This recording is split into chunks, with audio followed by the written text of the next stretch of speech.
Good morning दोस्तों। आज हम बात करेंगे मार्केटिंग कम्युनिकेशंस के बारे में। काफ़ी बुक्स इसे प्रमोशंस का नाम देती हैं क्योंकि 4 P's में एक बहुत ही इंपॉर्टेंट पी है प्रमोशन। आज की डेट में बुक्स इसे मार्केटिंग कम्युनिकेशंस या इंटीग्रेटेड मार्केटिंग कम्युनिकेशंस के नाम से भी चैप्टर लिखते हैं। तो आज हम समझेंगे कि ये marketing communication, integrated marketing communication क्या है और इसमें क्या क्या टूल आते हैं। एक टर्मिनोलॉजी जो आजकल बहुत ही फेमस है, इंटीग्रेटेड मार्केटिंग कम्युनिकेशन, और इसकी शॉर्ट फॉर्म IMC। ये बेसिकली है क्या? बेसिकली ये प्रमोशंस का ही एक एडवांस्ड वर्जन कहा जा सकता है। पहले प्रमोशंस में एडवर्टाइजिंग, सेल्स प्रमोशन अलग अलग तरीके से और अलग अलग लोग हैंडल करते हैं और उससे कई बार बहुत कंफ्यूजन हो जाता है। जैसे कि एडवर्टीजमेंट वाला एडवर्टाइज कर रहा है कि बहुत ही प्रीमियम प्रोडक्ट है, जबकि सेल्स प्रमोशन वाले ने प्लान कर दिया 50% सेल। तो अगर आपने 50% सेल दे दी तो प्रीमियम इमेज को आपने खत्म कर दी। तो इसीलिए आजकल professional companies integrated marketing communication approach अपनाती हैं, जो कि एक कंसेप्ट है integrating and coordinating many communication channels so as to deliver clear and consistent message. एक क्लियर मैसेज दे पाए और एक कंसिस्टेंट मैसेज दे पाए, डिफरेंट टूल्स या डिफरेंट मीडिया को यूज करते हुए। मैसेज का मतलब ना चेंज। तो इसीलिए आजकल हम यूज करते हैं ज्यादा इंटीग्रेटेड मार्केटिंग कम्युनिकेशन, और प्रोफेशनल कंपनी इस अप्रोच को ज्यादा यूज करती है जब वो प्रमोशन प्लानिंग करती है या कम्युनिकेशन प्लानिंग करती है। तो है मार्केटिंग कम्युनिकेशन या promotion he basically, but approach या माइंडसेट का फर्क है कि हमने इस तरह से करना है कि सारे लोग मिलकर, सारे टूल्स मिलकर एक क्लियर और कंसिस्टेंट मैसेज दे पाए। आगे चलते हैं। जब भी हम मार्केटिंग कम्युनिकेशन स्ट्रेटजी की बात करते हैं तो ज्यादातर बात आती है 6Ms की। अब इस 6Ms को भी फर्दर 3 पार्ट्स में डिवाइड किया जा सकता है। स्ट्रेटेजिक इंटेंट में 2 M's की हम बात करेंगे, मिशन की और मार्केट की। मिशन मतलब कम्युनिकेशन के ऑब्जेक्टिव्स क्या है, मार्केट मतलब किस मार्केट को हम अपना कम्युनिकेशन एड्रेस कर। दूसरी हम बात करेंगे स्ट्रेटेजिक एग्जीक्यूशन की, मैसेज क्या है, स्टोरी हम कैसे क्या कम्युनिकेट करने वाले हैं, कैसे कम्युनिकेट करने वाले हैं, और मीडिया, किस मीडिया के थ्रू हम स्टोरी को डिलीवर करने वाले। तीसरा हम बात करेंगे फाइनली स्ट्रेटेजिक इंपैक्ट के बारे में, और 2 इंपॉर्टेंट एम्स, मनी कितना हम खर्च करेंगे और कैसे खर्च करेंगे, और मेजरमेंट, जो हमने सारा कुछ किया कम्युनिकेशन के लिए उसके रिजल्ट्स क्या है, ये भी इंपॉर्टेंट है। तो चलिए एक एक करके डिस्कस करते हैं इन 6M's को, और इन 6M's के अराउंड ही हमारा ये पूरा टॉपिक हम कवर अप करने की कोशिश करेंगे। 6M शुरू करने से पहले थोड़ा सा हम बात करते हैं कि मार्केटिंग कम्युनिकेशन कंज्यूमर के डिसीजन मेकिंग प्रोसेस में कैसे रोल प्ले करती है। जैसे कि हमें सबको पता है कि कंज्यूमर ने जब भी एक नया प्रोडक्ट खरीदना हो, स्पेशली हम ड्यूरेबल या एक बड़े प्रोडक्ट की, हाई इन्वॉल्वमेंट जिसको हम कहते हैं, उस तरह के प्रोडक्ट खरीदना हो, तो कंज्यूमर बहुत फेजेस के थ्रू गुजरता है और फाइनली तभी परचेज करता है। जैसे पहले उसे नीड रिकॉग्नाइज होगी या प्रॉब्लम रिकॉग्नाइज होगी, फिर वो सर्च करता है इंफॉर्मेशन, इवेलुएट करता है अल्टरनेटिव उसके कौन से अच्छे हैं, खराब हैं, और फिर परचेज करता है, और पोस्ट परचेज में फिर असेस करता है कि उसने ठीक डिसीजन लिया कि नहीं। अब इन सब फेसेस में डिफरेंट तरह के टूल्स ऑफ और मार्केटिंग कम्युनिकेशन हम यूज कर सकते हैं। जैसे नीड रिकॉग्निशन में आपको ज्यादा अवेयरनेस करने की जरूरत है, तो एडवर्टाइजिंग इसमें एक अच्छा रोल प्ले कर सकती है। इंफॉर्मेशन सर्च में आपकी वेबसाइट अच्छी बनी होगी, इन स्टोर में डिस्प्ले अच्छा होगा, आपका सेल्स पीपल नॉलेजेबल होंगे, तो वो इंफॉर्मेशन सर्च में कंज्यूमर को हेल्प कर पाएंगे। अल्टरनेटिव इवैल्यूएशन में usually product brochures, sales people evaluate करने में हेल्प कर सकते हैं, या एक कंपैरेटिव एडवर्टाइजिंग अगर आप करें तो वो भी इवेलुएशन में हेल्प कर सकते हैं।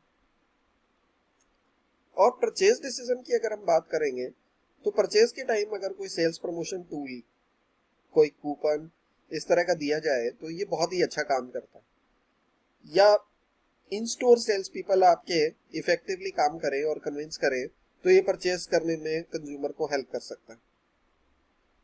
पोस्ट परचेज की बात करें, परचेज करने के बाद, तो सोशल मीडिया हेल्प कर सकता है, रिमाइंडर ईमेल कर सकते हैं, रिमाइंडर एडवर्टाइजिंग कर सकते हैं। तो ये सब मीडिया डिफरेंट स्टेजेस में, मार्केटिंग कम्युनिकेशन आपको डिफरेंट स्टेजेस में डिफरेंट यूज करने चाहिए तो ज्यादा इफेक्टिव रिजल्ट्स आ पाए। चलिए आगे बात करते हैं हम एक मॉडल जो कि बहुत ही फेमस है, जिसे नाम दिया गया हायरार्की ऑफ इफेक्ट्स मॉडल। और हायरार्की ऑफ इफेक्ट्स में बहुत सारे मॉडल हैं। एक मॉडल है एडा मॉडल जो कि बहुत ही फेमस है, और दूसरा ये मॉडल जो दिखाया गया, इन मॉडल्स को कोरिलेट किया गया फनल के साथ। जैसे कि एक फनल होती है उसी तरह से ये मॉडल सिंबलाइज करते हैं, क्योंकि शुरू में ज्यादा लोग होते हैं, अवेयरनेस जब हम क्रिएट करते हैं बहुत ज्यादा लोगों की, और धीरे धीरे लोग घटते जाते हैं। अवेयरनेस से नॉलेज की तरफ हमें अपने कंज्यूमर को ले जाना चाहिए, और फिर लाइकिंग, प्रेफरेंस डेवलप करने में हेल्प करनी चाहिए, और फिर कन्विक्शन और परचेज की तरफ लेके जाना चाहिए। सीधा हम अवेयरनेस से परचेज की तरफ नहीं ले जाते। और ब्रॉडली अगर बात करें तो पहले हम एज ए कंज्यूमर थिंक करते हैं, फिर फील करते हैं, और फिर डू करते हैं।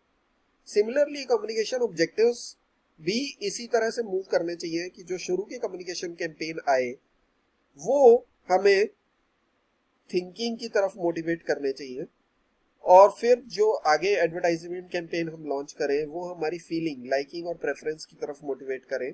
और फाइनली कुछ ऐसे मार्केटिंग कम्युनिकेशन, जैसे हम बात कर रहे थे सेल्स प्रमोशन, हमें कूपन मिल जाए या वो, तो सो दैट कि हम इमीडिएटली परचेज करने के लिए तैयार हो जाए। तो काफी ऑथर्स ने कहा कि नॉर्मली हम थिंक फील डू की तरह चलते हैं, और कम्युनिकेशन कैंपेन्स भी इसी ऑर्डर में चलने चाहिए। बट कुछ ऑथर्स ने कहा कि हर एक तरह के प्रोडक्ट्स में तो ऐसा नहीं होता, एक्सेप्शंस होती हैं।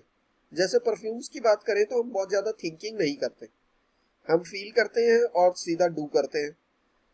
इम्पल्स परचेज की बात करें तो नॉर्मली हम विंडो शॉपिंग करने जाते हैं, हम देखते हैं, हमें अच्छा लगता है, और हम उसको ट्राई करके देखते हैं, फील करते हैं, और फिर खरीद के ले आते हैं, और फिर सोचते हैं। तो ये हायरार्की डिफरेंट हो सकती है डिफरेंट काइंड ऑफ प्रोडक्ट में। आपको ये समझना है कि आपकी प्रोडक्ट कैटेगरी में ये हायरार्की कैसे चलती है, और अकॉर्डिंगली अपने कम्युनिकेशन कैंपेन्स के ऑब्जेक्टिव्स को आप डिफाइन कर सकते हैं। एक तो इस चीज का ध्यान रखना। दूसरा, या दो तीन बातें और जिसका हमें ध्यान रखना है, वो कंज्यूमर किस पोजीशन पे है परचेज जर्नी में। क्या वो नीड रिकॉग्निशन की स्टेज पे है, या वो इंफॉर्मेशन सर्च की, इवैल्यूएशन ऑफ अल्टरनेटिव्स की, या परचेज की स्टेज पे, किस स्टेज पे है, उसके अकॉर्डिंग हमें कम्युनिकेशन ऑब्जेक्टिव्स डिफाइन करने चाहिए। अगर अलग अलग कंज्यूमर अलग अलग स्टेजेस पे है तो हमें अलग अलग तरह के कम्युनिकेशन ऑब्जेक्टिव्स और अलग अलग तरह की कैंपेन चलाने होंगे। दूसरी बात जो ध्यान में रखने की चीज है कि हमेशा हमें कंज्यूमर्स को एक एंगेजिंग और यूजफुल कंटेंट देना है, उसके कन्वीनियंट प्लेस और टाइम पे। एक बात जो बहुत ही इंपॉर्टेंट है, समझने वाली है, कि जब भी हम नया प्रोडक्ट लॉन्च कर रहे हैं तो उसके बारे में जानकारी लोगों को नहीं है, तो पहला ऑब्जेक्टिव अवेयरनेस का हो सकता है कि हम अवेयरनेस क्रिएट करें। और जब भी हम ऑब्जेक्टिव डिफाइन करते हैं तो हमें दो बातों का ध्यान रखना है। एक कि नंबर होना चाहिए, और दूसरा टाइमलाइन होनी चाहिए। जैसे कि मैं अवेयरनेस का ऑब्जेक्टिव डिफाइन करूंगा तो मैं इस तरह से लिखूंगा, making 50% of my target audience aware about launch of my product in 6 months time.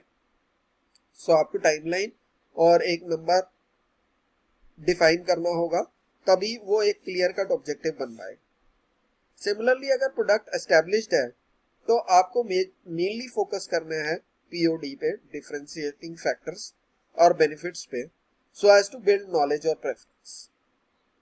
तो इन सब बातों का ध्यान रखते हुए हमें कम्युनिकेशन ऑब्जेक्टिव बनाना है।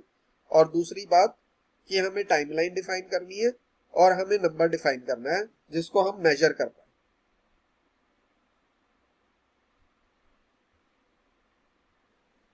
चलिए अब दूसरे एम की तरफ चलते हैं जिसका नाम है मार्केट। मार्केट में चलने से पहले एक एग्जांपल हम मिशन का समझ लेते हैं। एक दवाई यूएसए में आती है प्रोपेशिया। इस दवाई ये बेसिकली मेल बाल्डनेस के लिए है, जो लोग मेल्स जल्दी गंजे हो जाते हैं उसके लिए ये दवाई है।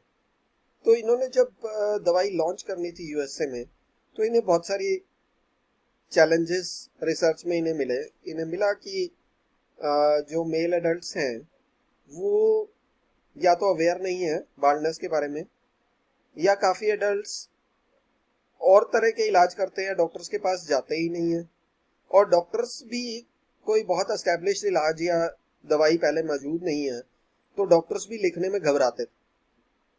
तो इन्होंने अपने कम्युनिकेशन ऑब्जेक्टिव्स बनाए जो कि डॉक्टर्स के लिए भी और जो इनके टारगेट कस्टमर्स जो डॉक्टर्स के पास तक लाने थे उनके लिए भी डिफाइन किए। इन्होंने इस तरह के 4-5 ऑब्जेक्टिव बनाए। एक, awareness among adult males about the baldness. तो इन्होंने एक पीआर के थ्रू कहा कि हम अवेयरनेस करेंगे, कुछ पीआर एक्सरसाइजेस करेंगे जिसमें हम अवेयरनेस करेंगे मेल्स की बाल्डनेस के बारे में। दूसरा, इन्होंने कहा कि हम इंट्रोड्यूस करेंगे प्रोपेशिया और इसके बेनिफिट्स को एडल्ट मेल्स की तरफ, और इसके लिए हम एक डीटीसी मतलब डायरेक्ट टू कंज्यूमर एडवर्टाइजिंग करेंगे। फिर ओवर पीरियड ऑफ टाइम हम एक और कैंपेन लाएंगे जिसमें हम कंपेयर करेंगे प्रोपेशिया को जो ऑलरेडी कॉम्पिटिटर्स हैं उसके साथ, वो भी हम एडवर्टाइजिंग के थ्रू समझाएंगे। देन इन्होंने कहा अब डॉक्टर्स के लिए भी कुछ करना पड़ेगा, और इन्होंने कहा हम प्रोपेशिया को इंट्रोड्यूस करेंगे डॉक्टर्स को और उन्हें मोटिवेट करेंगे कि आप नेल बाल्डनेस के बारे में बात करें। और इसके लिए इन्होंने पर्सनल सेलिंग का सहारा लिया जिसमें इन्होंने अपने सेल्स पर्सन रखे जो जाके प्रोपेशिया के बारे में डिटेलिंग करते थे, उसके बेनिफिट्स के बारे में बताते थे, उसके साइंटिफिक एविडेंस के बारे में बताते थे। देन इन्होंने कुछ डायरेक्ट मार्केटिंग एक्टिविटीज की जिसमें एनकरेज किया जो मैन एक्सपीरियंस कर रहे हैं हेयर लॉस, उनको एनकरेज किया कि आप डॉक्टर्स के पास विजिट करें। तो इस तरह से डिफरेंट कम्युनिकेशन ऑब्जेक्टिव्स के डिफाइन किए जा सकते हैं और अकॉर्डिंगली कैंपेन प्लान किए जा सकते हैं। अब हम बात करते हैं दूसरे एम के प्रति जिसका नाम है मार्केट। मार्केट को पहले समझ लें, मार्केट होती क्या है, इसमें बहुत कंफ्यूजन है। Market basically set of prospective और एग्जिस्टिंग कस्टमर्स है। मार्केट कोई जगह नहीं है। मार्केट मतलब किन कस्टमर्स को आप टारगेट कर रहे हैं वो आपकी मार्केट है। तो इनको डिफाइन करना, जब हम कैंपेन की बात करते हैं तो हम बेसिकली कस्टमर्स की बजाय हम ऑडियंस को डिफाइन करते हैं। और क्या क्या चीजें हमें पता होनी चाहिए, ज्योग्राफिक, किस एरिया में रीजन में रहते हैं, डेमोग्राफिक, जेंडर क्या है उनका और इनकम क्या है, और साइकोग्राफिक, उनका लाइफस्टाइल, क्या पहनते हैं, क्या खाते हैं, कहाँ जाते हैं, ये सब कुछ हमें पता होना चाहिए। तो अगर हमारे पास इन सब क्वेश्चंस के आंसर होंगे अपने टारगेट ऑडियंस के बारे में, कौन है, क्या करता है, क्यों करता है ऐसे, हाउ, किस तरह से करता है, कहाँ रहता है, कहाँ पाया जाता है, और व्हेन कुछ एक्टिविटीज करता है तो वो कब करता है, किस टाइम पे करता है। तो अगर हमें ये सब पता होगा तो हमारे लिए बहुत आसान होगा कम्युनिकेशन कैंपेन्स को प्लान करना।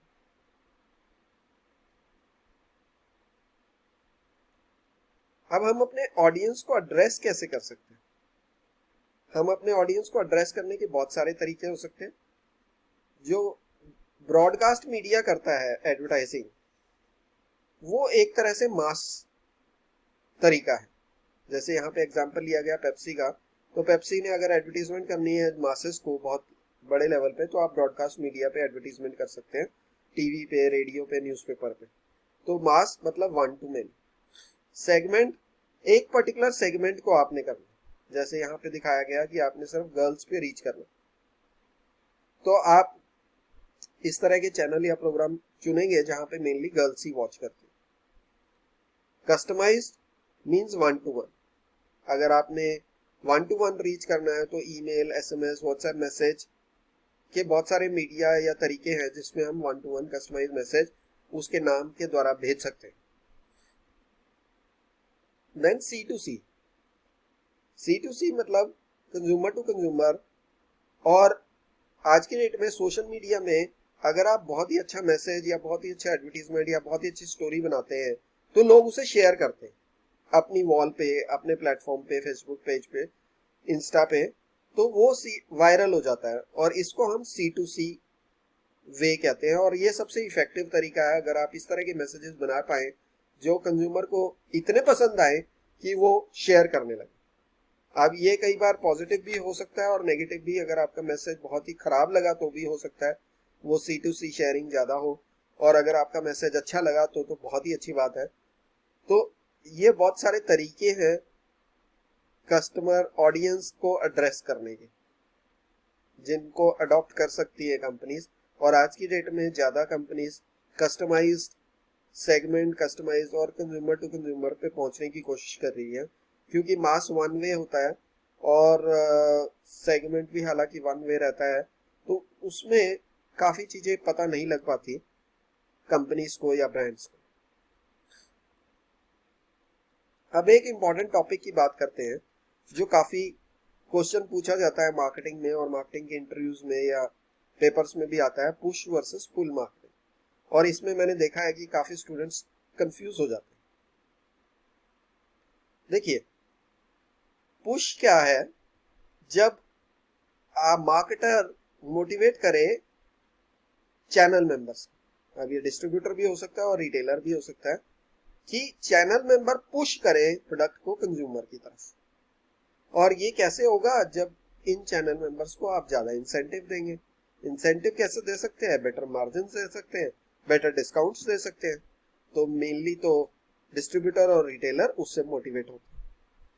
तो दुकान पे अगर कोई एक्स ब्रांड का डिओड्रेंट खरीदने आया और रिटेलर के पास नया एक ए ब्रांड है, तो वो ए ब्रांड को कंपेयर टू एक्स पुश करेगा अगर ए ब्रांड 3 गुना ज्यादा मार्जिन दे रहा है एक्स से। तो इसको हम पुश मार्केटिंग स्ट्रेटजी का नाम देते हैं। दूसरा है पुल मार्केटिंग स्ट्रेटजी। जब मार्केटर मोटिवेट करता है कंज्यूमर को, और मेनली कैसे करता है? एडवर्टीजमेंट दिखा के कंज्यूमर को मोटिवेट करता है और कंज्यूमर कन्विंस होकर रिटेलर से माल लेने जाता है। रिटेलर के पास जब माल की डिमांड आती है तो वो डिस्ट्रीब्यूटर के पास जाता है और डिस्ट्रीब्यूटर कंपनी के पास जाता है। तो बेसिकली कंज्यूमर उसे पुल कर रहा है अपनी तरफ। तो आप जहां पे भी मार्केटर डायरेक्टली कंज्यूमर को मोटिवेट करता है उसको हम पुल का नाम देते हैं। जहां पे मार्केटर डिस्ट्रीब्यूटर या रिटेलर को मोटिवेट कर रहा है उस पे पुश का नाम देते हैं। अब समझने की बात यह है कि अगर आप पुश स्ट्रेटजी यूज कर रहे हैं या पुल स्ट्रेटजी यूज कर रहे हैं तो दोनों में मार्केटिंग कम्युनिकेशन के तरीके और टूल्स अलग अलग हो जाएंगे। पुश में ज्यादा तरीके ट्रेड प्रमोशन के रहते हैं। ट्रेड प्रमोशन के तरीके जैसे कि ज्यादा मार्जिन देना, ज्यादा डिस्काउंट देना, उनके लिए कुछ एक्टिविटीज करना, इवेंट्स करना, इस तरह के तरीके अपनाए जाते हैं पुश में ज्यादा। और जब आप पुल पे फोकस करते हैं तो आप ज्यादा एडवर्टीजमेंट कंज्यूमर के पास रीच करने की कोशिश करते हैं, और इसमें ब्रॉडकास्ट एडवर्टीजमेंट भी हो सकती है और बहुत सारे तरीके हो सकते हैं। बट अल्टीमेटली फोकस है आपका फाइनल अल्टीमेट कंज्यूमर, और इस केस में आप रिटेलर और डिस्ट्रीब्यूटर को कंपैरेटिवली कम मार्जिन देंगे एज कंपेयर टू पुश। हालांकि कंपनीज एक बैलेंस बना के रखती हैं पुल और पुश में, बट फिर भी कंपनीज की मेनली स्ट्रैटेजी रहती है, कुछ छोटी कंपनीज यूजुअली ज्यादा पुश में बिलीव करती हैं, बड़ी कंपनीज ज्यादा पुल में बिलीव करती हैं। और बड़ी कंपनीज के पास क्योंकि बजट ज्यादा होता है तो वो बड़े लेवल पर एडवर्टीजमेंट प्लान कर पाती हैं। छोटी कंपनीज के पास उतना बजट नहीं होता, और जब माल बिक रहा है उस पे वो इंसेंटिव ज्यादा दे पाती हैं डिस्ट्रीब्यूटर को और रिटेलर को, क्योंकि माल बिक चुका है और उस पे बिके हुए माल पे ही आपने इंसेंटिव देना। जबकि पुल में आपको पहले एडवर्टीजमेंट पे पैसा लगाना पड़ेगा और बाद में आपको रिजल्ट आएगा। चलिए, अब दो एम्स की हमने बात कर ली, अगले दो एम्स जो कि पार्ट है स्ट्रेटेजिक एग्जीक्यूशन का, उसकी हम बात करते हैं मैसेज और मीडिया की, एक एक कर। मैसेज बेसिकली क्या है? मैसेज एक स्टोरी है, ब्रांड की स्टोरी, ब्रांड का नरेटिव है। और इसका बेसिक पर्पस क्या है? इसका बेसिक पर्पस है टू ऑप्टिमाइज कंज्यूमर एंगेजमेंट, कि कंज्यूमर को पसंद आ जाए, मजा आ जाए इस तरह का मैसेज, इस तरह की स्टोरी, ताकि वो बार बार देखना चाहे और आपकी ऐड देखते ही चैनल जैप ना कर दे, इधर उधर ना भाग जाए। तो स्टोरी कैसी होनी चाहिए? जैसे कि मोस्टली अच्छी स्टोरीज होती हैं उसी तरह से एडवर्टीजमेंट की स्टोरी, ब्रांड की स्टोरी होनी चाहिए। ब्रांड में कुछ कैरेक्टर्स होने चाहिए, message about the brand, clear cut core brand message होना चाहिए, कुछ कंफ्लिक्ट होना चाहिए, एक प्लॉट क्लाइमेक्स होना चाहिए। तो एक अच्छी स्टोरी में ये सारी चीजें होती हैं। और आज की डेट में डिजिटल एज में मेमे भी होता है। मेमे मतलब कोई आप साइन, लोगो, इस तरह से जिसे देख के लोगों को याद रहे, या जिसे लोग इजीली याद भी रख सके या ड्रॉ कर सके, इस तरह के मेमे आप यूज कर सकते हैं। और जिसे देख के शेयर करने का मन करे ऑनलाइन पेज पे, फेसबुक पे, इंस्टा पे या वेरियस अदर डिजिटल चैनल्स पे। अब स्टोरी में आपने स्टोरी बना ली, स्टोरी कहने का तरीका जिसे हम बात करते हैं creative appeal. Creative appeal mainly दो तरह की होती है, रेशनल और इमोशनल। यहाँ पे मैंने 4 तरह की लिख दी है, बट पहली रैशनल अपील है और बाकी 3 basically emotional appeal. Emotional appeal बहुत और तरह की भी हो सकती है, यहाँ पे हम रिस्ट्रिक्ट कर रहे हैं 3 तरह की अपील्स पर। रेशनल अपील क्या है पहले ये समझ लेते हैं। रेशनल अपील है कि आप स्टोरी में जो बात कर रहे हैं उसमें वेट आप डालेंगे साइंटिफिक एविडेंस से, ट्रूथ से, फैक्ट से, लॉजिक से। अगर आप अपनी बात कहते हैं तो उसको रेशनल अपील का नाम दिया। लाइक कि कोलगेट कहता है कि इंडियन डेंटल एसोसिएशन इसे रिकमेंड करती है, या आज की डेट में डाबर च्यवनप्राश कह रहा है कि मिनिस्ट्री ऑफ आयुष रिकमेंड कर रही है इसे इम्यूनिटी इंप्रूव करने के लिए। तो ये एक रैशनल अपील मानी जाएगी।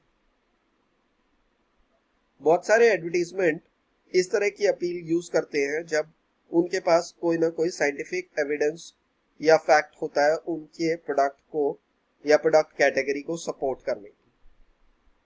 दूसरा हम आते हैं इमोशनल अपील। जैसा कि नाम ही है, हम कुछ इमोशंस के थ्रू अपनी स्टोरी को बताने की कोशिश करते हैं। और इंडिया में ये इमोशनल अपील बहुत ही अच्छी काम करती है, क्योंकि इंडियन कंज्यूमर्स या Indians as a whole are more emotional. तो इमोशन ह्यूमर हो सकता है कि आपने हंसी मजाक में ही बात कह दी, जैसे बहुत सारी चिंगम है, हैप्पीडेंट है, मेंटाडेंट है, ऑर्बिट वाइट है। ज्यादातर ये चिंगम्स ह्यूमर अपील यूज करते हुए अपनी स्टोरी को कहते। फियर अपील भी बहुत इफेक्टिव अपील है अगर इसे ठीक से यूज किया जाए। अगर बहुत ज्यादा फियर अपील को यूज कर लिया जाए तो हो सकता है कि कंज्यूमर आपकी एड या प्रोडक्ट से ही डर जाए। तो आपको बड़ा सोच समझ कर फियर अपील यूज करनी है। बहुत ज्यादा इंश्योरेंस कंपनीज इसे यूज करती हैं। LIC ने इसे बहुत इफेक्टिवली यूज किया, जैसे कि एक एडवर्टीजमेंट में उनकी लाइन थी, गुप्ता जी के साथ भी, गुप्ता जी के बाद भी। तो फियर अपील को यूज किया। या हेलमेट की बहुत सारी एडवर्टीजमेंट मैंने देखी जिसमें एक नारियल को दिखाया जाता है और उसके ऊपर दिखाया जाता है कि वो अगर गिर जाए या जिसके ऊपर हथौड़ा लग जाए तो उस नारियल का क्या हाल होता है एज कंपेयर टू एक नारियल जिसने हेलमेट पहना हुआ है, उसको हथौड़ा लगे तो क्या हाल होता है। तो फियर अपील को यूज तभी करना है जब उसकी जरूरत हो, अननेसेसरी यूज नहीं करना है, बहुत ज्यादा यूज नहीं करना। एक अपील जो बहुत ही एडवर्टाइजर्स यूज करते हैं उसका नाम है सेक्सुअल अपील, और इसे सेंसुअल अपील भी कहा जा सकता है। एक्स ने इसे बहुत इफेक्टिवली यूज किया है। जहां भी हम ऑपोजिट सेक्स के अट्रैक्शन की बात करते हैं तो वहां पे हम सेक्सुअल अपील की बात करते हैं। तो बहुत सारे प्रोडक्ट्स हैं जहां पे हम ऑपोजिट जेंडर को अट्रैक्ट करना चाहते हैं कॉस्मेटिक्स में, या जैसे हम डिओड्रेंट की बात कर रहे हैं तो वहां पे सेक्सुअल अपील को यूज किया जाता है। तो ये बात रही मैसेज की। तो आगे हम चलते हैं मीडिया की तरफ। मीडिया में एक टर्मिनोलॉजी हम पहले समझेंगे, outbound versus inbound market. Outbound as the name itself says कि हम मार्केटर बाहर कंज्यूमर तक पहुंचना चाह रहे हैं। जैसे ब्रॉडकास्ट मीडिया पे अगर हमने ऐड दी तो मैंने अपना मैसेज दिया कंज्यूमर, कंज्यूमर उस समय सोच रहा है, ढूंढ रहा है कि नहीं हम इससे कंसर्न नहीं। तो कई बार ये बहुत ही ऑब्स्ट्रक्टिव होता है, कंज्यूमर कुछ और देखना चाह रहा है और हम कुछ और दिखाना चाह रहे हैं। जैसे कि कंज्यूमर तो अपना मेन सीरियल देखना चाह रहा है और हम रोक के उसे एडवर्टीजमेंट दिखा रहे हैं, और वो भी उस प्रोडक्ट की शायद जिसके बारे में वो ढूंढ नहीं रहा। इनबाउंड मार्केटिंग इसके थोड़ा उल्टा चलती है। जहां कंज्यूमर ढूंढ रहा है वहीं पे हम अपनी एडवर्टीजमेंट या मैसेज दिखाएं, इसको इनबाउंड मार्केटिंग का नाम दिया गया, और इसीलिए आजकल ये ज्यादा इफेक्टिव मानी गई है। जैसे कि सर्च इंजन ऑप्टिमाइजेशन या सर्च इंजन मार्केटिंग। होता क्या है कि गूगल पे जब भी हम जाते हैं हम कुछ ना कुछ ढूंढ रहे हो और हम टाइप करते हैं, सपोज मैंने कहा बाय शूज ऑनलाइन, तो गूगल को पता लग गया कि मैं शूज ढूंढ रहा हूं और वो मुझे उस समय शूज की ही एडवर्टीजमेंट दिखाएगा या शूज के ही ऑर्गेनिक पेज दिखाएगा और किसी प्रोडक्ट के नहीं दिखाएगा। तो इसे हम इनबाउंड मार्केटिंग का नाम देते हैं। जहां पे कस्टमर खुद ढूंढ रहा है वहां पे प्रेजेंट होना इनबाउंड मार्केटिंग कहलाता है। मीडिया में एक सबसे बड़ा चैलेंज है कि मीडिया आजकल, most of the media crowded है और इसमें अटेंशन गेन करना बहुत ही मुश्किल काम है। क्योंकि अगर आप टीवी पे चले जाएं, जितने भी अच्छा चैनल या अच्छे प्रोग्राम्स हैं उन पे एडवर्टीजमेंट एक के बाद एक एडवर्टीजमेंट आ रही। तो हमें इस तरह का मीडिया चूज करना है जहां पे हम अपनी क्रिएटिविटी तो दिखा पाए, साथ में वो मीडिया दूसरों से डिफरेंट हो और मैं अपने ऑडियंस तक रीच कर पाऊं। अब अगर इस मीडिया को हम क्लासिफाई करें टाइप्स ऑफ मीडिया, तो बहुत तरह के मीडिया हो सकते हैं। जैसे कि हमने पहले भी बात की पेप्सी वाले एग्जांपल में, मास वर्सेस एड्रेसेबल। मास का मतलब one two many, broadcast media, TV, newspaper, radio. Addressable media जिसमें हम इमीडिएटली एड्रेस कर पाए, जैसे कि कस्टमाइज हो सकता है, C2C सोशल मीडिया के थ्रू हो सकता है।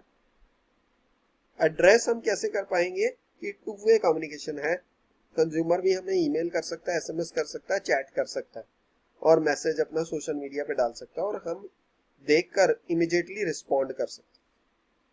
सिमिलरली मैसेज को डिवाइड करने का और तरीका हो सकता है synchronous versus asynchronous communication media.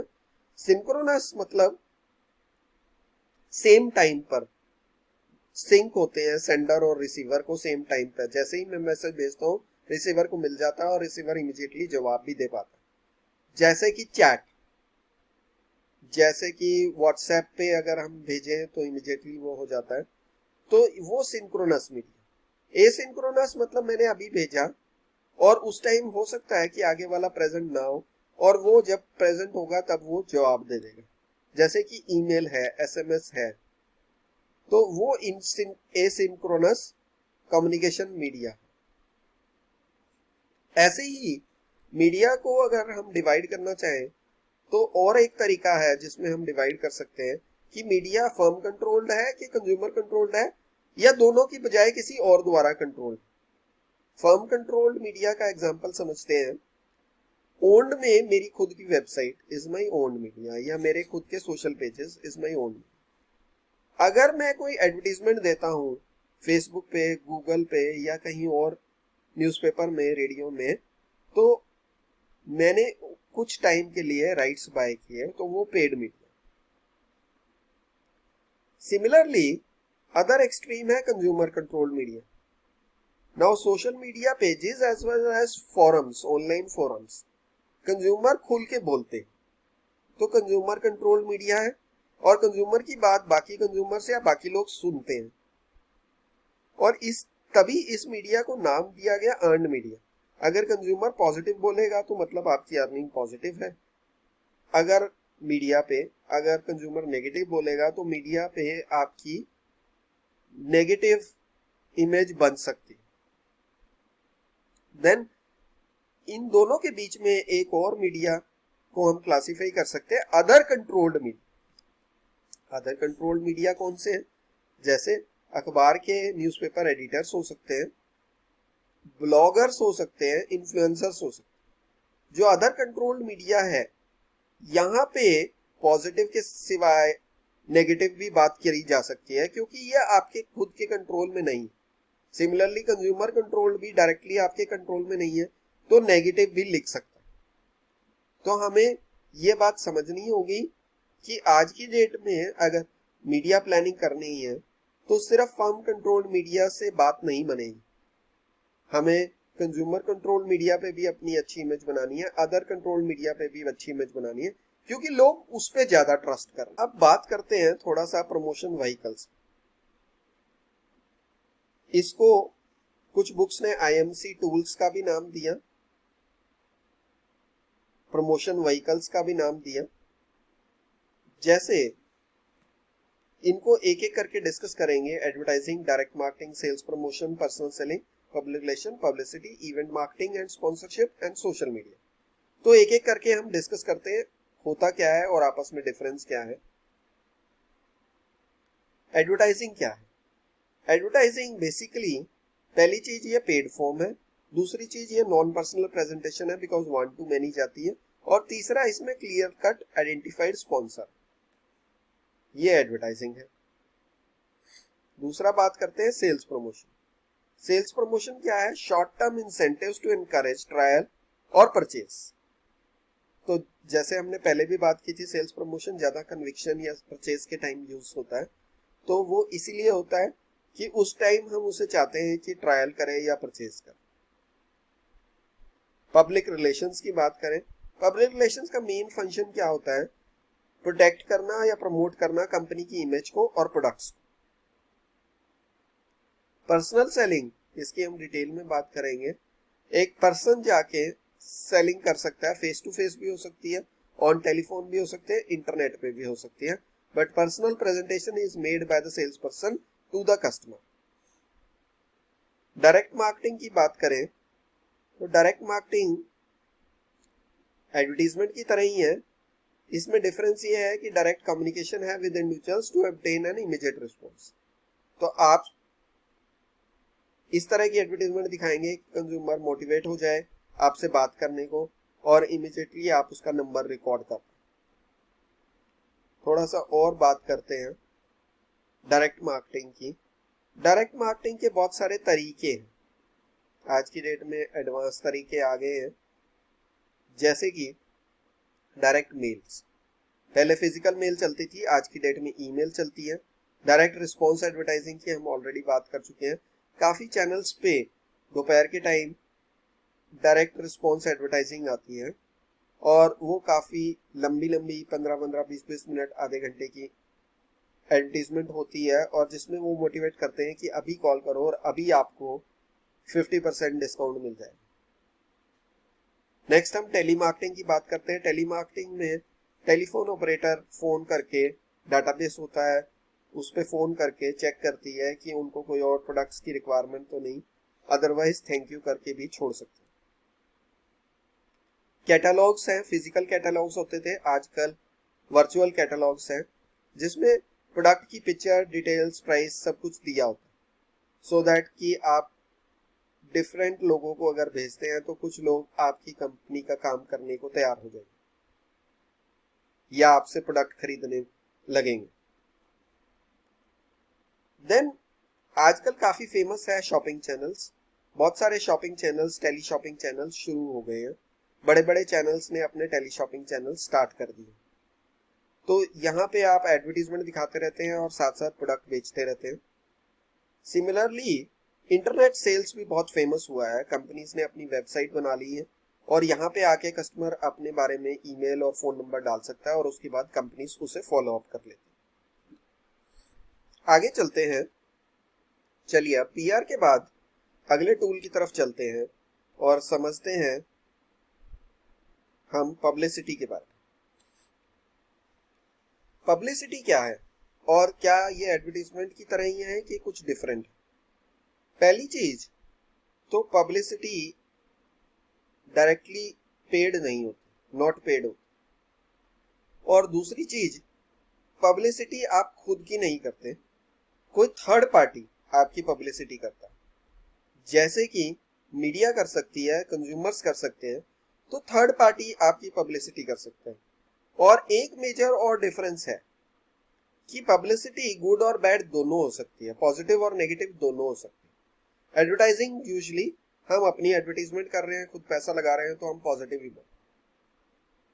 किस तरह से कर सकते हैं? आप प्रिपेयर कर सकते हैं, डिस्ट्रीब्यूट कर सकते हैं स्टोरी अपने प्रोडक्ट्स के बारे में, प्रोडक्ट लॉन्च के बारे में, personal communication with a group कर सकते हैं और one on one personal communication with various business groups या पीपल कर सकते हैं। लॉबिंग करने के लिए हम इस तरह की टेक्निक या यूज करते हैं। लॉबिंग बेसिकली अगर हम इन्फ्लुएंस करना चाहते हैं गवर्नमेंट को या गवर्नमेंट ऑफिसर्स को अगेंस्ट और for certain kind of decision, उसको हमने लॉबिंग का नाम दिया। अब ये भी समझ लेते हैं कि एडवर्टाइजिंग और पब्लिसिटी में बेसिकली फर्क क्या है। एक तो कंट्रोल का फर्क है। हमारे हाथ में कंट्रोल है एडवर्टाइजिंग में, पब्लिसिटी में नहीं है या बहुत ही कम है। क्रेडिबिलिटी, लोग किसको ज्यादा बेटर मानते हैं? लोगों की क्रेडिबिलिटी पब्लिसिटी पे ज्यादा है क्योंकि उन्हें पता है कि एडवर्टाइजिंग तो आप खुद कर रहे हैं। ज्यादा कम की बजाय रीच हम एडवर्टाइजिंग में एग्जैक्टली मेजर कर पाते हैं, पब्लिसिटी में एग्जैक्ट मेजर करना चैलेंज है। फ्रीक्वेंसी एडवर्टाइजिंग में मैं शेड्यूल कर सकता हूँ कब एड कौन सी देनी है क्योंकि मैंने ही पैसा देना। पब्लिसिटी में मैं ऐसा कुछ नहीं कर सकता, अनकंट्रोलेबल। कॉस्ट एडवर्टाइजिंग में तो हाई होगी, पब्लिसिटी में लो होती है या अनस्पेसिफाइड है। सिमिलरली फ्लेक्सिबिलिटी एडवर्टाइजिंग में हाई है क्योंकि मेरे हाथ में है सब कुछ, मेरे कंट्रोल में है सब कुछ। पब्लिसिटी में मेरे हाथ में ज्यादा कुछ नहीं है, मैं कोशिश कर सकता हूँ, इसीलिए लो है फ्लेक्सिबिलिटी। टाइमिंग अगेन मेरे हाथ में है तो स्पेसिफिक है, स्पेसिफाइबल है।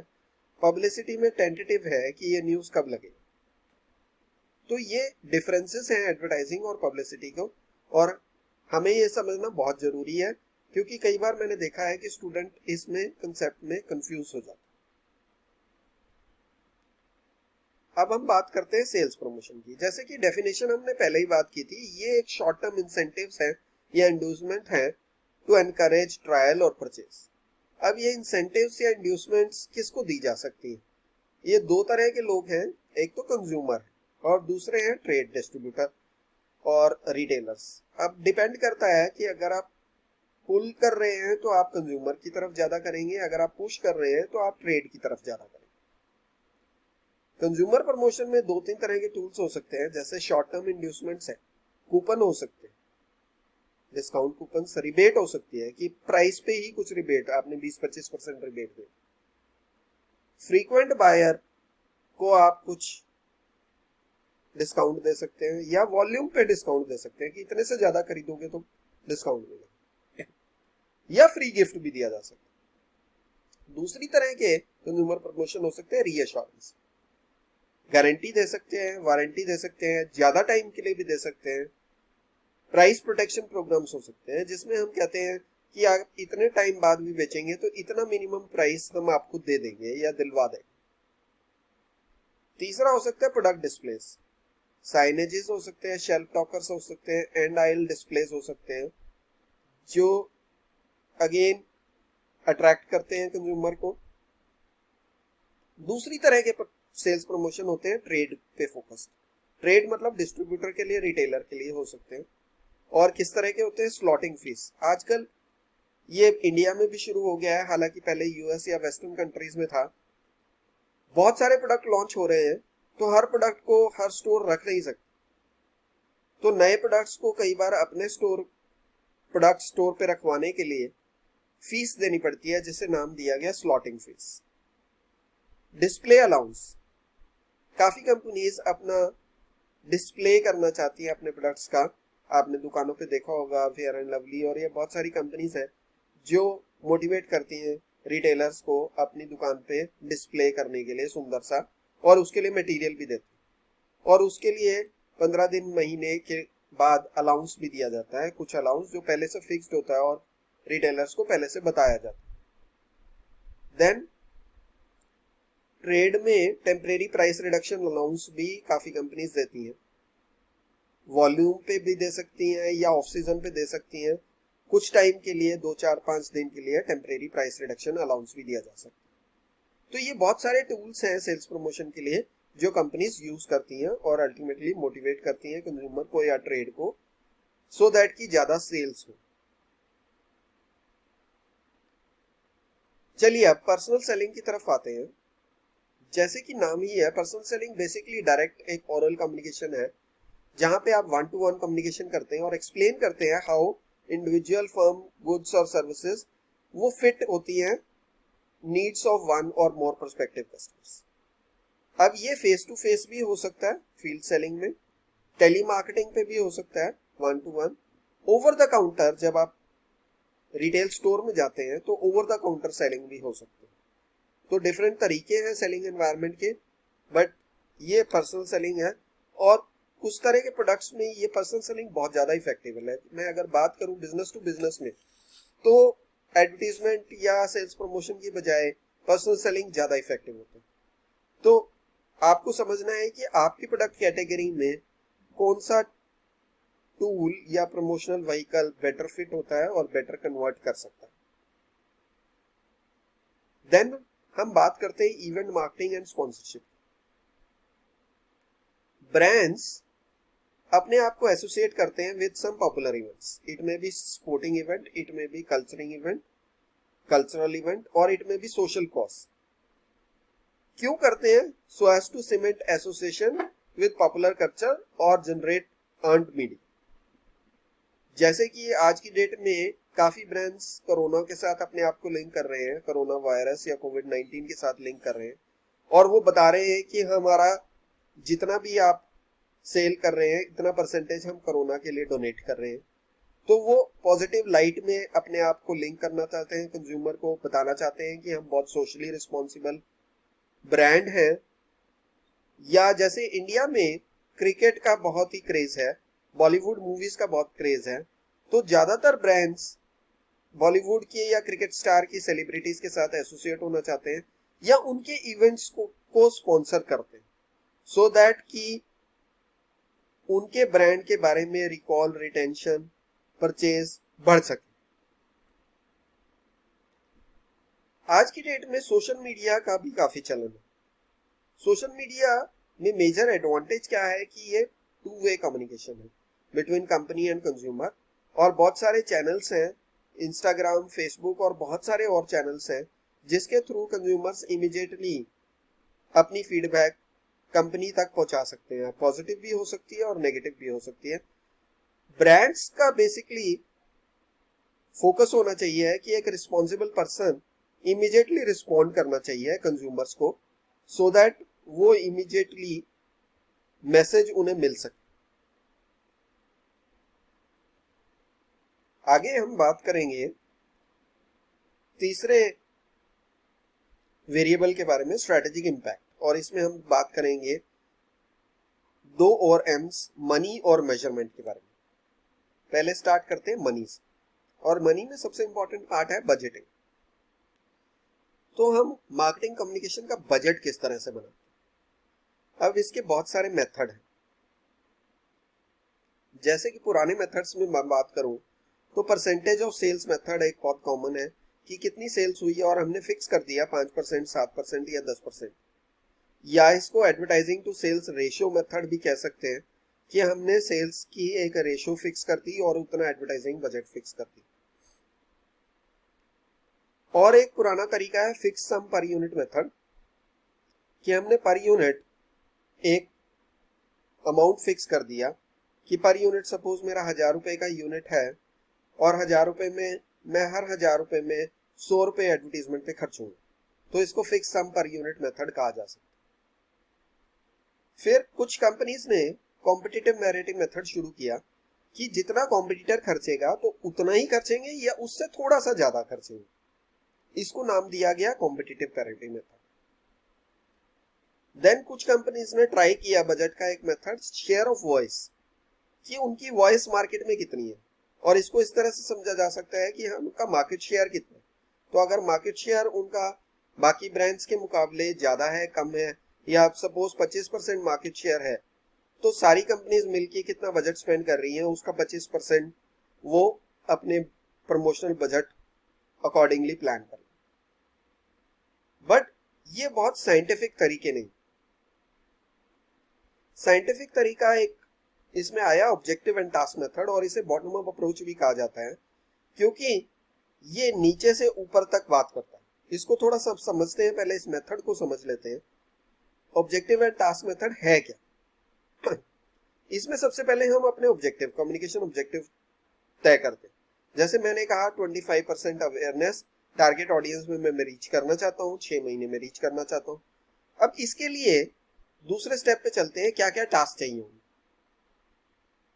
टास्क मतलब रेडियो पे कितनी जगह पहुंचना की जरूरत है, किस चैनल्स पे, टीवी पे, न्यूज़पेपर पे, कितनी बार दिखानी पड़ेगी एड, वो सब हम टास्क अपने लिख लेते हैं। और फिर हर टास्क को हम प्राइस करते हैं कि रेडियो पे कितना बजट लगेगा, टीवी पे कितना बजट लगेगा, वैसे कितना बजट लगेगा, एड बनाने का कितना बजट लगेगा, और इस सब को हम टोटल कर लेते हैं और फिर हम बजट बना लेते हैं। तो ये बहुत साइंटिफिक तरीका है। बॉटम अप अप्रोच इसलिए कहा गया क्योंकि हम स्टार्ट करते हैं स्टार्ट से, नीचे से स्टार्ट करते हैं और हम पूछते हैं कि कम्युनिकेशन ऑब्जेक्टिव्स क्या हैं, और अकॉर्डिंगली हम टास्क पूछते हैं और फिर उसके टास्क की हम प्राइसिंग वो करते हैं। बाकी जो अप्रोचेस हैं वो बेसिकली टॉप डाउन अप्रोच है, जिसमें हम पहले ही सोच लेते हैं कि इतना हमने खर्चा करना है या इतना परसेंटेज खर्चा करना है। तो ऑब्जेक्टिव एंड टास्क मेथड आज की डेट में प्रोफेशनल कंपनीज इस मेथड को ज्यादा यूज करते हैं।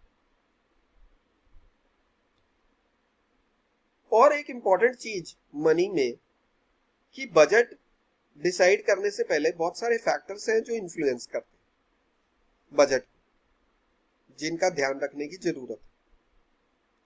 पहली चीज ऑडियंस एक्सेसिबिलिटी एंड डिजायरेबिलिटी, मतलब ऑडियंस कितना इजीली हम उसको रीच कर सकते हैं, या ऑडियंस खुद कितना डिजायरेबल या विलिंग है। जैसे कि अगर ऑडियंस एक ऐसे चैनल पे है जहां पे जिसका प्रोग्राम रेगुलर आता है और उस प्रोग्राम को रेगुलर लोग वॉच करते हैं, तो उन तक रीच करना बहुत ही आसान है। अगर ऑडियंस ऐसे कोई चैनल या प्रोग्राम देखता ही नहीं तो उन पे रीच करना मुश्किल है, तो बजट बढ़ जाएगा। तो एक्सेसिबिलिटी और डिजायरेबिलिटी जितनी ज्यादा है उतना बजट कम हो जाएगा। सिमिलरली ऑडियंस साइज कितना है और हिट्रोजेनिटी कितनी।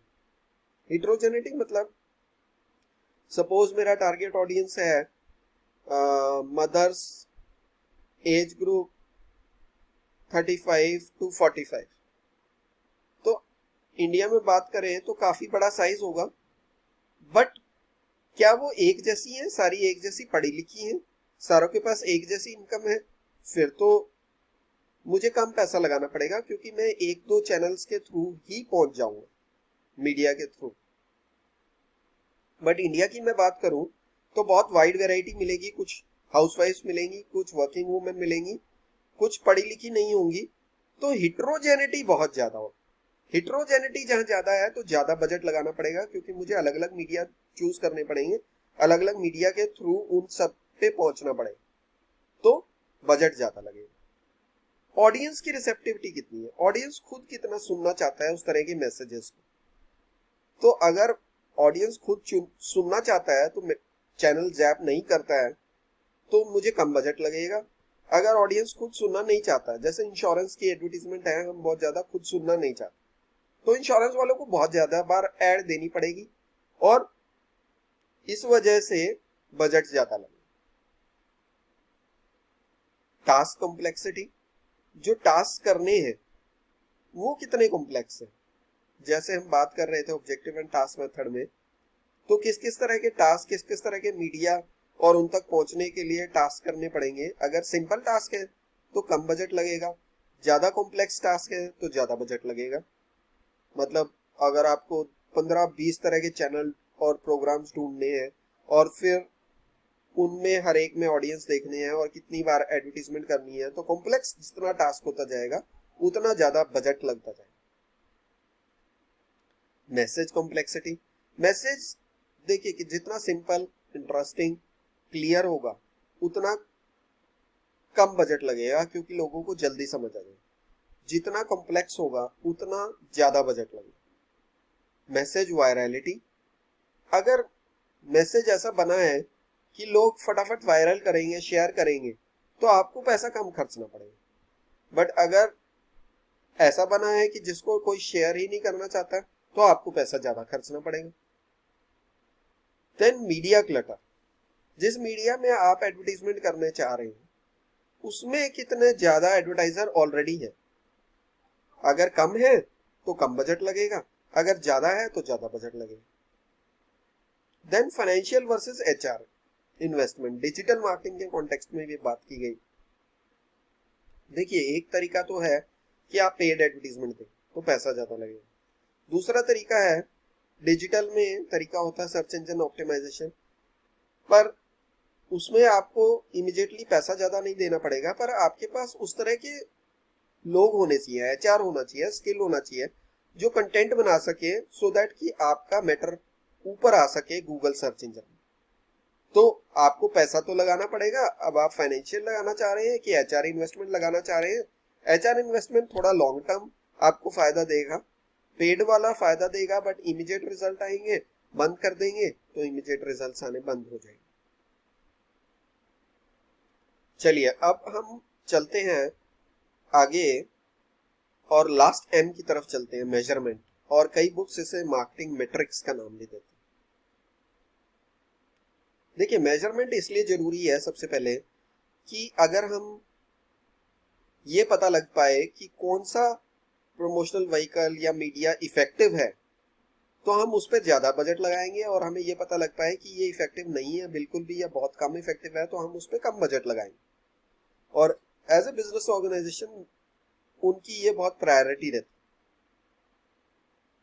अब ज्यादातर क्या क्या चीजें मेजर की जाती, एक तो मैसेज डिलीवरी से रिलेटेड दो चीजें जो इंपॉर्टेंट मेजर की जा सकती हैं, रीच और फ्रीक्वेंसी। रीच मतलब कितने नंबर ऑफ इंप्रेशंस, कितने लोगों या कितनी बार दिखाई गई आपकी ऐड। और फ्रीक्वेंसी मतलब average number of times a consumer is expose to. एक कंज्यूमर को ऑन एन एवरेज एक बार, दो बार, तीन बार, चार बार, कितनी बार दिखाई गई, उसको फ्रीक्वेंसी का नाम दिया। तो नॉर्मली कंपनीज एक बैलेंस करती हैं रीच और फ्रीक्वेंसी में जब भी एडवर्टीजमेंट प्लानिंग करती है।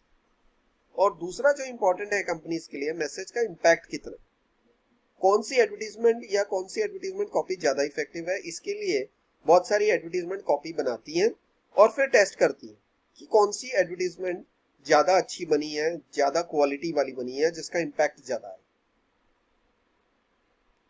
इंडिविजुअली बात कर लेते हैं सारे टूल्स में क्या क्या चीजें ज्यादा मेजर की जा सकती। जैसे एडवर्टीजमेंट में इफेक्टिव रीच की बात होती कि इफेक्टिवली एडवर्टीजमेंट कितने लोगों को रीच हुई।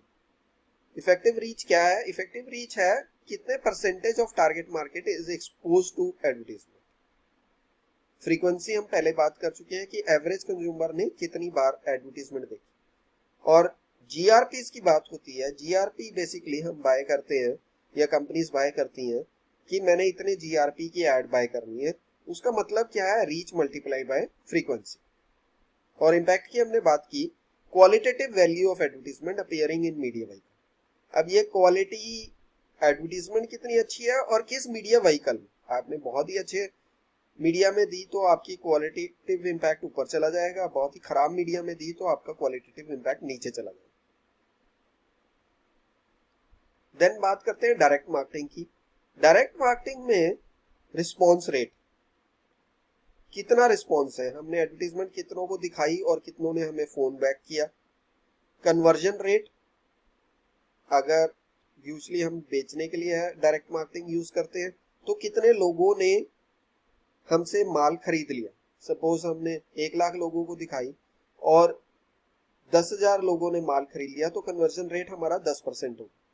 Similarly cost per response rate, एक रिस्पॉन्स आने में कितना पैसा लग रहा है, और कॉस्ट पर कन्वर्जन रेट, एक सेल आने में कितना पैसा लग रहा है।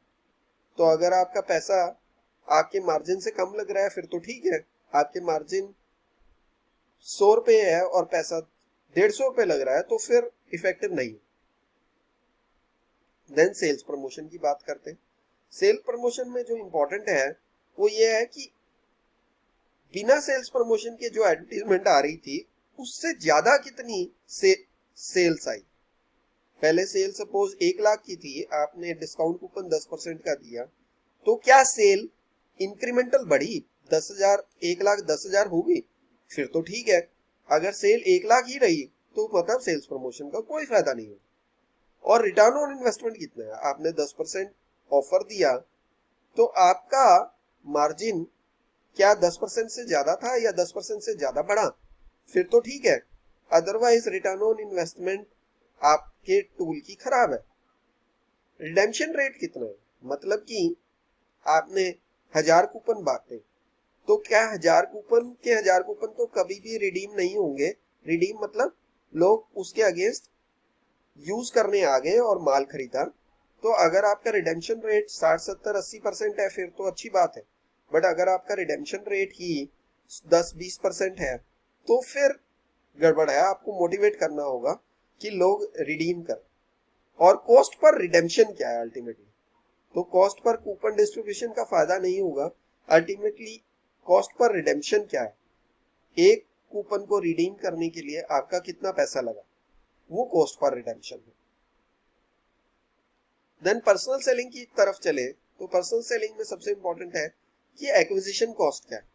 एक नए एक्विजिशन मतलब एक नए कस्टमर को सेल करने के लिए कितना पैसा लग गया। पर्सनल सेल्स पर्सन जो वहां पे गया सेलिंग के लिए, तो अगर उसने महीने में 100 नए कस्टमर लाए और उसकी सैलरी 10,000 थी, प्लस उसने कुछ और खर्चे भी किए, वो भी चलो हम 10,000 में ही लेके चले, तो फिर 10,000 डिवाइडेड बाय 100 मतलब कि 100 रुपए एक्विजिशन कॉस्ट, इस तरह से कैलकुलेट करना। सिमिलरली पर सेल प्रॉफिट कितना हो रहा है, कन्वर्जन रेट कितना हो रहा है, कितने लोग कन्वर्ट हो रहे हैं। सपोज मैंने 1000 कॉल्स की महीने में और 100 ने खरीद लिया तो मेरा conversion rate 10%। Number of calls कितनी की, जैसे 1000 कॉल्स हम बात कर रहे थे एक महीने में, तो नंबर ऑफ कॉल्स कितनी की ये भी आपको देखना है। देन हम पीआर और इवेंट मार्केटिंग और स्पॉन्सरशिप में क्या देखते हैं, एक तो नंबर ऑफ इंप्रेशन, कितने लोगों ने हमारी एड को, स्टॉल को या प्रोडक्ट को देखा, और number of direct customer interaction, कितने कस्टमर से हमने इंटरेक्ट किया। लाइक स्टॉल्स पे हम विजिटर रजिस्टर रखते हैं तो विजिटर्स के हम साइन कराते हैं, तो इसके थ्रू हम समझ सकते हैं कि number of direct customer interactions कितना हो। चलिए मैट्रिक्स में और आगे समझते हैं डिजिटल मार्केटिंग। डिजिटल मार्केटिंग में बहुत सारे तरह के मैट्रिक्स होते हैं, थोड़ा सा हम बात करेंगे। एक तो हम ए बी टेस्टिंग बहुत करते हैं। ए बी टेस्टिंग मतलब हम 2-3 तरह की एडवर्टीजमेंट चलाते हैं और फिर हम देखते हैं कि कौन सी एडवर्टीजमेंट ज्यादा इफेक्टिव है, ए के बी, इसको ए बी टेस्टिंग का नाम दिया गया। देन एक्विजिशन मैट्रिक्स मतलब एक्वायर करने वाले मैट्रिक्स में हम click stream data, keyword data पे ज्यादा ध्यान देते हैं। क्लिक स्ट्रीम मतलब कितने लोगों ने क्लिक किया, कीवर्ड कौन से पे ज्यादा क्लिक हो रहा है, इसके बारे में भी हम बात करते हैं। देन ऑडियंस मैट्रिक्स कि यूनिक विजिटर कितने आए, ये हम इजीली फाइंड आउट कर सकते हैं डिजिटल में। एंगेजमेंट मैट्रिक्स, कितने टाइम स्पेंड किया आके लोगों ने हमारी वेबसाइट पे, कितने नंबर ऑफ फॉलोअर्स हुए, लाइक्स हुए, रीट्वीट्स हुए, कमेंट्स हुए, बाउंस रेट होता है कि लोग आए और इमीडिएटली चले गए। तो सपोज 100 लोग आए और 20 इमीडिएटली चले गए, तो मेरा बाउंस रेट हो गया 20%। परफॉर्मेंस मैट्रिक्स की बात करें तो क्लिक थ्रू रेट बहुत कॉमन है। क्लिक थ्रू रेट मतलब कि 100 लोगों में से देखी एडवर्टीजमेंट जिन्होंने, कितनों ने क्लिक किया, अगर 10 ने क्लिक किया तो 10% मेरा क्लिक थ्रू रेट हो गया। कन्वर्जन रेट, जैसे कि हमने पहले बात की, 100 लोगों में से कितने लोगों ने मेरा खरीद लिया, तो वो कन्वर्जन रेट है। सपोज 3 लोगों ने खरीदा तो मेरा कन्वर्जन रेट हो गया 3%। और ओवरऑल हम मार्केटिंग की बात करें तो उस ओवरऑल मार्केटिंग एफर्ट्स को हम कैसे मेजर करती हैं या कंपनीज कैसे मेजर करती हैं, तो उसके लिए ये फॉर्मूला है कि इंक्रीमेंट प्रॉफिट्स गेन, जो आपकी बेस सेल थी उससे में जो प्रॉफिट्स थे उससे कंपैरेटिवली जब आपने मार्केटिंग एफर्ट शुरू किए तो उसमें इंक्रीमेंटल प्रॉफिट्स कितने हुए, minus cost of investment divided by cost of marketing investment बात करेंगे, minus cost of marketing investment divided by cost of marketing investment. तो ये मार्केटिंग पूरे की रिटर्न ऑन इन्वेस्टमेंट आ जाएगी। इस तरह से हम कैलकुलेट कर सकते हैं। तो अगर आपकी रिटर्न ऑन इन्वेस्टमेंट मार्केटिंग में अच्छी आ रही है तो आपके मार्केटिंग एफर्ट्स जारी रखने चाहिए। अगर कम आ रही है तो आपको देखना चाहिए कि कहाँ पे प्रॉब्लम है, किस टूल में चैलेंज है और कहाँ पे हम बजट कम या ज्यादा करने की जरूरत है। तो इसी के साथ हम ये टॉपिक को खत्म करते हैं। अगर आपको अच्छा लगा हो तो आप चैनल को सब्सक्राइब कर सकते हैं, वीडियो को लाइक कर सकते हैं, कमेंट कर सकते हैं, अपना फीडबैक दे सकते हैं। आपकी क्वेरी हो तो आप कमेंट्स में भी पूछ सकते हैं या आप मुझे मेल कर सकते हैं tanejagirish@gmail.com। मैं आपकी हर क्वेरी का, हर कमेंट का आंसर करने की कोशिश करूंगा। Thank you.